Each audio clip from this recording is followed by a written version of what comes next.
Baiklah, selanjutnya di sini saya akan melanjutkan presentasi dari bab 7 sampai dengan bab 9 bagian 1.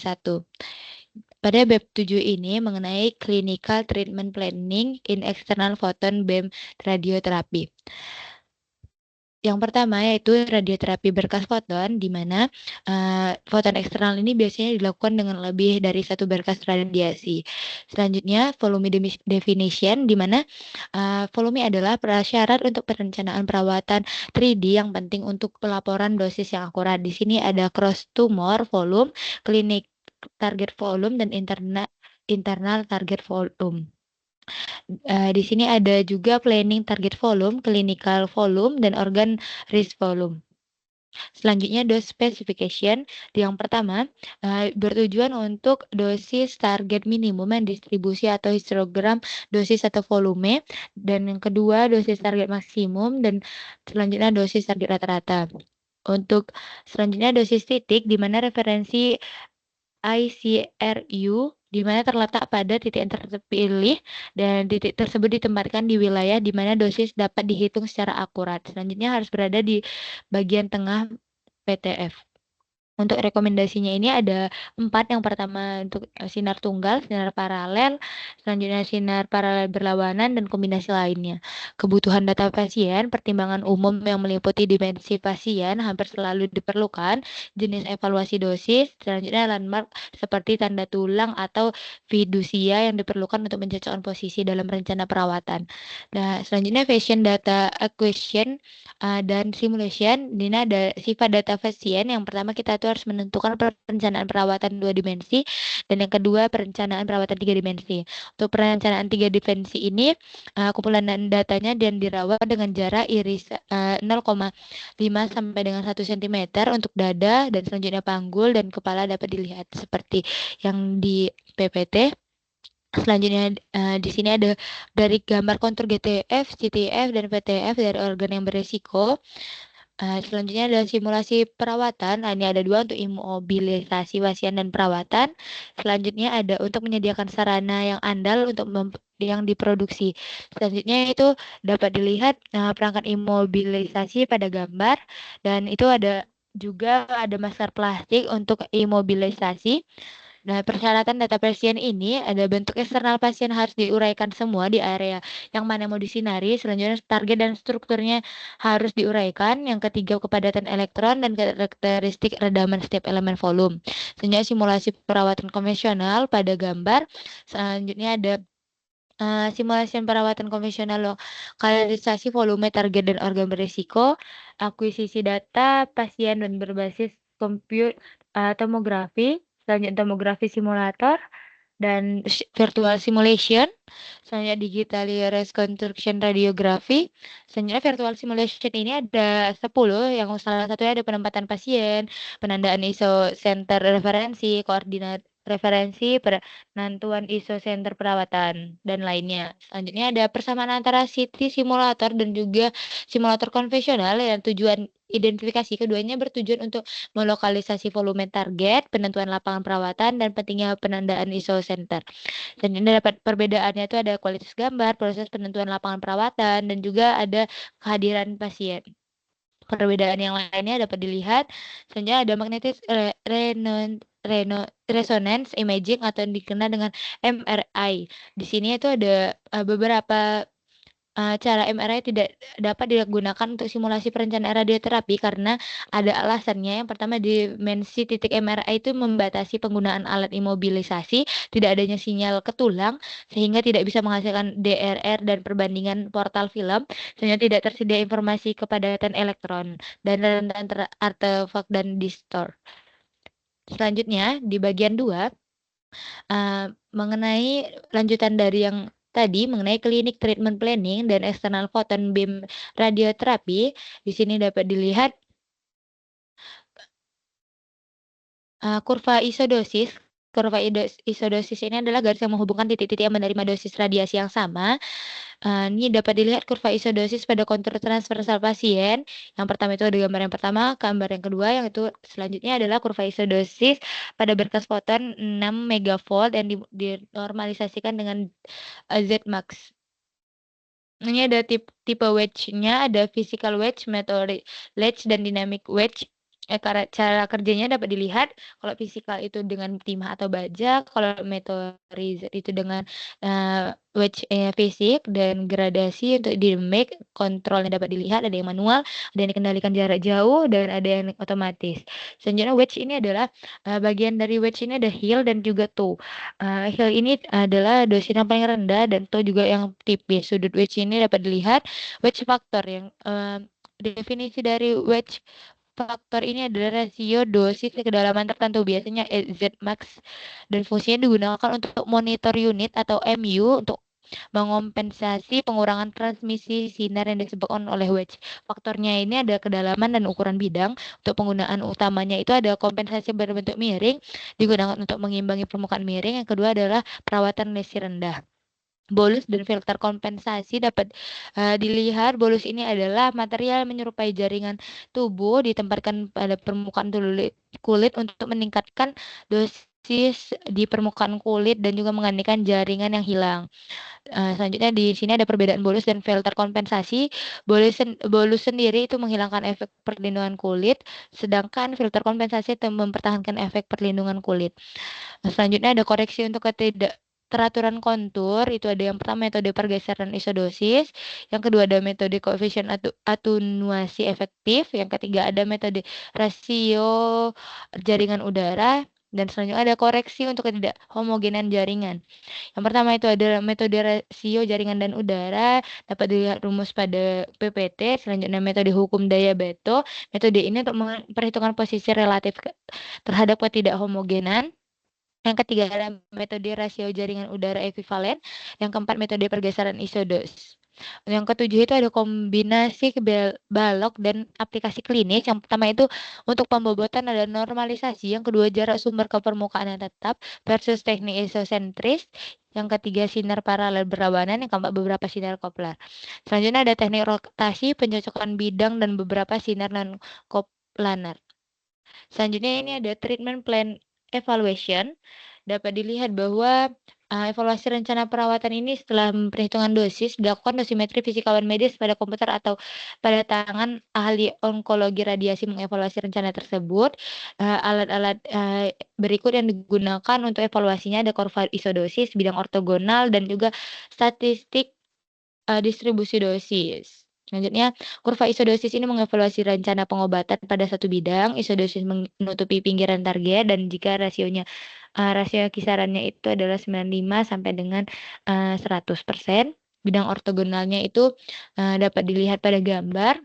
Statistik dosisnya itu ada minimum, maksimum, rata-rata, dan yang dapat diterima, dan volume radiasi. Histogram dosis volume ini ada rencana pengobatan 3D, DFH atau merangkum informasi distribusi dosis 3D dan dibagi menjadi dua, yaitu DFH langsung dan DVH kumulatif. Jenis-jenis histogramnya sendiri ada histogram dosis volume langsung dan ada yang kumulatif. Alasan tampilan DFH kumulatif itu lebih populer. Komputer menghitung volume target dan semua plot DVH itu kumulatif dimulai dari 100% untuk 0, dan karena seluruh volume setidaknya tidak menerima dosis. Contohnya dapat dilihat evaluasi pengobatannya atau memverifikasi portal pengobatan dan juga melakukan dosimetri. Evaluasi yang pertama portal film, yang kedua online portal imaging, dan selanjutnya ada treatment time monitoring unit calculation. Dapat dilihat ada teknik SSD atau dikenal dengan source to skin distance, merupakan teknik penyinaran pada jarak tertentu dengan sumber radiasi permukaan tubuh atau isosentris. Perbedaannya itu yang menghasilkan distribusi isodosis atau dikenal dengan PDD atau percentage deep dose, atau teknik isosentris ini adalah dikenal dengan tisu maksimum ratio. Prosedurnya dapat dilihat untuk kalibrasi diukur dari phantom air dan sumbu tengah sinar radiasi dan diukur pada unit nominal SSD. Dapat dilihat rumusnya pada gambar. Ini ada pantau perhitungan unit, waktu perawatan dan peraturan isosentris, dan selanjutnya ada normalisasi untuk distribusinya dengan rumus tersebut, pencantuman parameternya. Selanjutnya perhitungan perawatan Cobalt 60 ini ditetapkan oleh Linek dan sentimeter gaya per unit, dan sedangkan unit Cobalt yaitu sentimeter gaya per menit. Selanjutnya itu dari bab 8.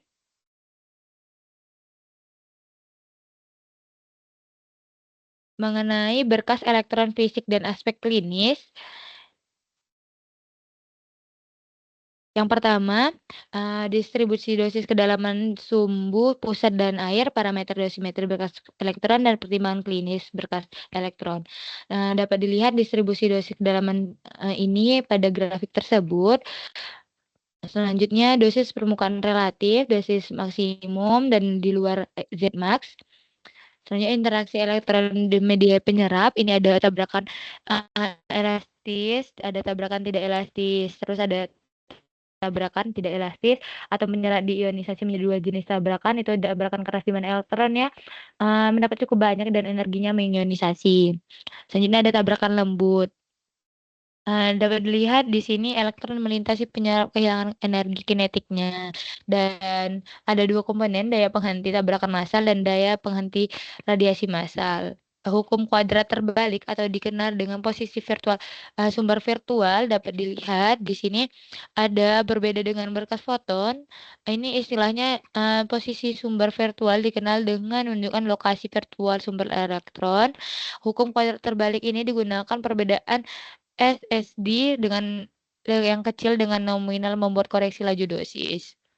Dapat dilihat rumus berikut konsep jangkauannya ini dan dapat dilihat pada rumus untuk rentang CSDA adalah kuantitas dihitung mewakili panjang jalur rata-rata di sepanjang lintasan elektron.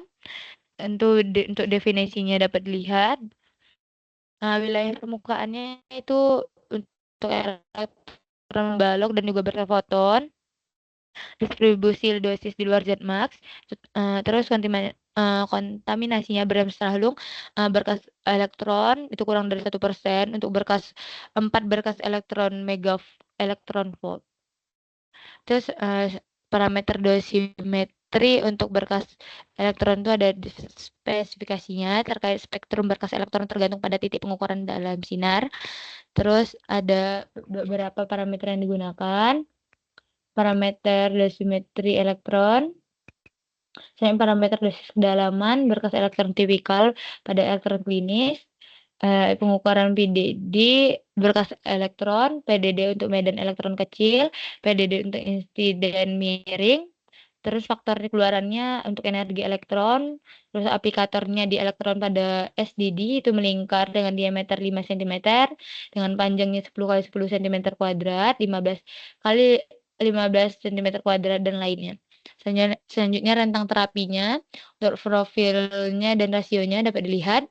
Menurut Komisi Elektronik Internasional atau IEC, ada dua spesifikasi jarak antara dosis itu 90% dan juga nilai maksimumnya diserap dibatasi oleh kontur ISO dosis 90%. Selanjutnya ada pertimbangan klinis berkelas elektron yang kecil, ada kurva dosisnya dapat dilihat. Terus ada yang istilah penumbra, secara umum didefinisikan wilayah di tepi berkas radiasi di mana laju dosis berubah dengan cepat sebagai fungsi dari jarak dan sumbu pusat berkas. Ada pembentukannya. Selanjutnya ada rumus dari untuk koreksi permukaan yang tidak rata, ada bolus atau dikenal dengan pada bab sebelumnya digunakan untuk menghilangkan ketidakteraturan pada kontur pasien. Bolus dapat dilihat gambarnya. Terus koreksi inhomogenitas, selanjutnya efek perturbasi seraban H, kombinasi sinar elektron, terapi booster elektron, dapat dilihat gambarnya, elektron terapi treatment, dan sudah selesai untuk bab 8. Selanjutnya ada bab 9 bagian 1 mengenai kalibrasi foton dan berkas elektron. Uh, Selanjutnya foton, seperti yang kita ketahui, foton adalah radiasi elektromagnetik digunakan dalam radioterapi. Berkas elektron ini digunakan dalam radioterapi terutama pengobatan pada tumor di yang dekat dengan permukaan kulit. Untuk kalibrasi berkas foton ini untuk mengatur memastikan dosis radiasi yang diberikan akurat. Radioterapi modern di mana memerlukan akurat yang direkomendasi ICRU. Selanjutnya ada ke teknik kalibrasinya tuh menggunakan kolimetri atau mengukur dosis radiasi berdasarkan peningkatan suhu, dosimeter Frankel atau menggunakan kimiawi larutan besi Fe2+ dan yang teroksidasi oleh radiasi ionisasi menjadi Fe3+. Selanjutnya dosimetri ruang ionisasi, terdapat energi rata-rata perpasangan ion di udara.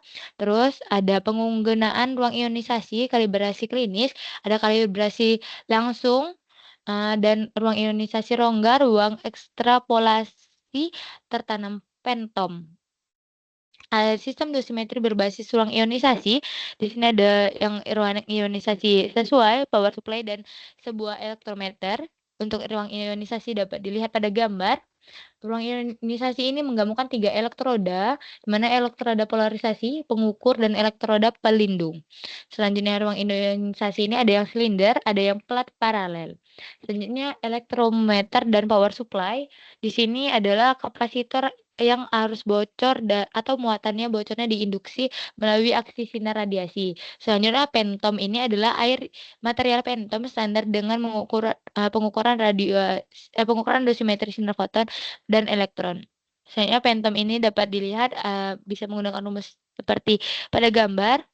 Pentom ini untuk berkas foton, kesetaraan jaringan, kesetaraan air, menyiratkan kecocokan dalam koefisien penyerapan massa energi.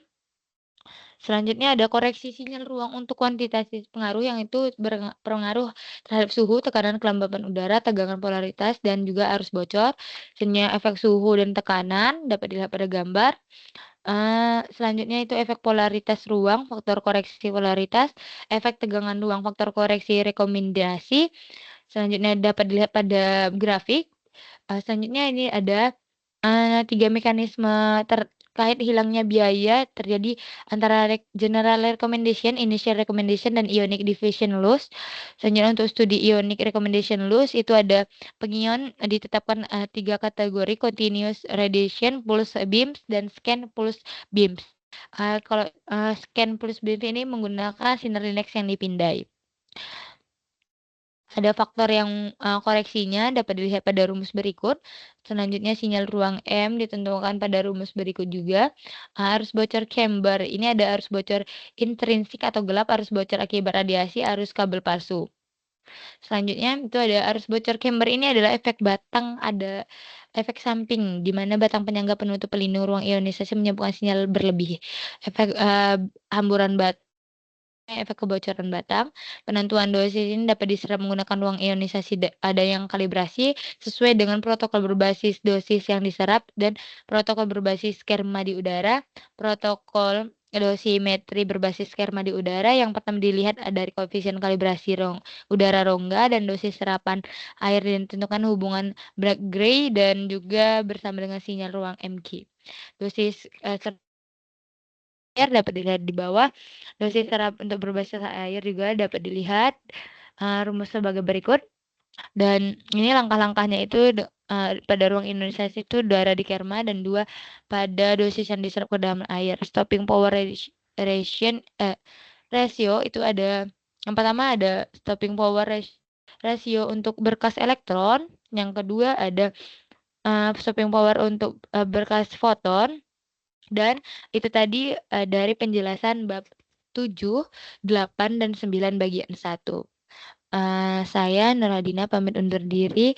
Assalamualaikum warahmatullahi wabarakatuh.